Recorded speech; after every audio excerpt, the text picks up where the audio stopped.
तो लेके सोने के कंगन है इस बुढ़े के पास। हाँ यार, मेरा भी जी ललचा गया है। आज इस बुढ़े को मुर्गा बनाते हैं।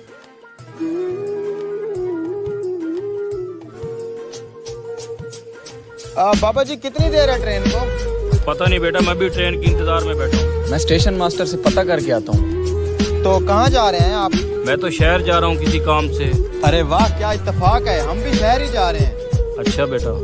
यार ट्रेन तो 2 घंटे लेट है, हमें बस या रिक्शे पे जाना पड़ेगा। शिट यार, ऐसा करते हैं फिर रिक्शे पे चलते हैं। आपने भी शहर ही जाना है ना, क्यों ना हम साथ में ही चल रहे हैं। गपशप भी हो जाएगी और 3 जने जाएंगे तो रिक्शे वाला किराया भी कम लेगा। अच्छा वैसे मुझे भी जल्दी है, ट्रेन पता नहीं कब आए। चलें फिर? चलो जी। यहाँ तो कोई रिक्शे वाला भी दिखाई नहीं दे रहा। थोड़ा आगे चलते हैं, कोई ना कोई मिल जाएगा। काफी सारा सफर कर लिया है, अभी तक कोई रिक्शा नजर नहीं आया। आ जाएगा बाबा जी, आ जाएगा। वैसे आप शहर क्या करने जा रहे हैं? बेटा मैं ये सोने के कंगन बेचने जा रहा हूँ। खाले सोने के हैं क्या? कम से कम 4 तोले के होंगे।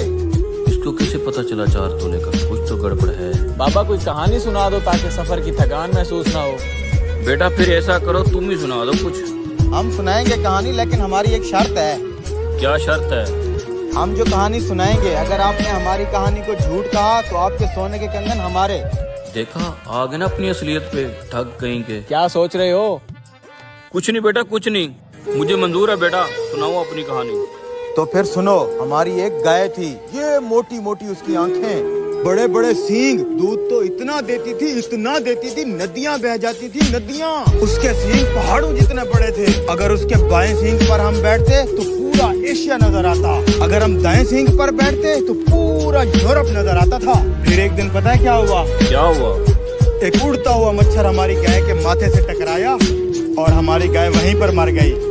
बहुत अफसोस हुआ। और तेरी ये बुढ़ा तो बहुत शातिर है, इतने बड़े झूठ को भी झूठ नहीं कहा। अच्छा बाबा, अब आप तो कोई कहानी सुनाओ। ठीक है, अगर तुमने मेरी कहानी को झूठा कहा तो तुम दोनों को 5-5 रुपया देना पड़ेगा। मंजूर है। तो फिर सुनो, मेरे शादी वाले दिन मेरे बाप ने मुझे घोड़ा गिफ्ट दिया। घोड़ा बहुत ही अच्छा था। एक दिन गौ के अंदर उसकी दूसरे घोड़े के साथ लड़ाई हो गई, उसके माथे पे जख्म हो गया। फिर एक दिन बारिश आई, बारिश का पानी पड़ते ही घोड़े के जख्म से कपास का पौधा निकल आया। उस पौधे पे इतनी कपास लगी, हमारे सारे गोदाम फुल हो गए। लोग दूर दूर से उस घोड़े को देखने आते। फिर हमने उस कपास के 2 रंग के कपड़े बनाए, एक काला एक सफेद। फिर एक दिन अचानक सारे कपड़े चोरी हो गए। बेटा खुदा झूठ न बुलवाए, जो तूने काला कपड़ा पहना हुआ है और जो इसने सफेद कपड़ा पहना हुआ है, ये हमारे गोदाम से चोरी किए हुए हैं, हमें वापस कर दो। अरे ये, अबे यार कहाँ फंस गया ये बुढ़ा, तो हमारे कपड़े उतार लेगा। 500 देना पड़ेगा। इसकी कहानी झूठी है। अपने कपड़े बचा और 500 दे इसे। ये लें। ये लो। अब चलो बेटा, शहर में जाके मैंने ये कंगन बेचने हैं, फिर किसी होटल में बैठ के खाना भी खा लेंगे। आजो। इसे कंगन बेचने देते हैं। जैसे ही पैसे इसके हाथ में आएंगे, हम कोई और दाव खेल के पैसे हथिया लेंगे। बेटा तुम यहीं रुको, मैं सुनार को कंगन बेच के आता हूँ। ठीक है, ठीक है। सलाम वालेकुम। वालेकुम सलाम जी हजूर। दरअसल मैं अपने ये दोनों नौकर बेचना चाहता हूँ। आपकी दुकान पे काम करेंगे और आपकी खिदमत करेंगे। ठीक है, मुझे नौकरों की जरूरत है। कितने पैसे मांग रहे हो एक के? 1 मिनट बेटा, एक को बेचू या दोनों को? ओ बाबा, दोनों को बेच दे, एक को फिर कहाँ रखेगा? दोनों बिकना चाहते हैं, दोनों का 10,000 लूंगा। 8,000 दूंगा। दे दो, जल्दी करो। ठीक है, अब संभालो दोनों को।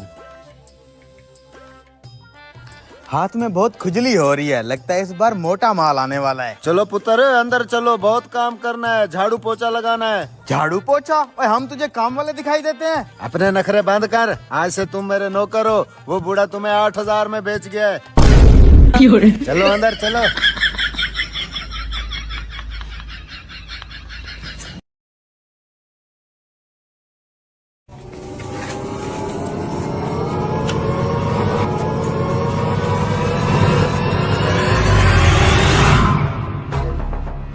अरे भाई भाई ये क्या कर रहे हो?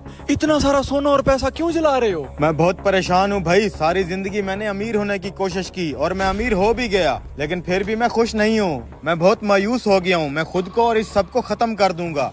कुछ खत्म करने की जरूरत नहीं है, मेरे पास तुम्हारी परेशानी का तोड़ है। कैसा तोड़? यहाँ से थोड़ा दूर नहर के पास एक सूफी बाबा बैठा है, उसके पास चले जाओ, वो तुम्हारे सारे मसाइल हल कर देगा। ठीक है भाई, मैं ये भी करके देख लेता हूँ।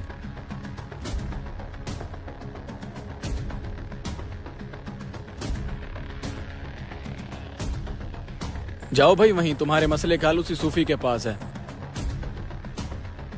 शायद लड़का इसी नहर का बता रहा था, लेकिन मेरे मसले का कोई हल नहीं है। मुझे ये सब लेके डूब जाना चाहिए।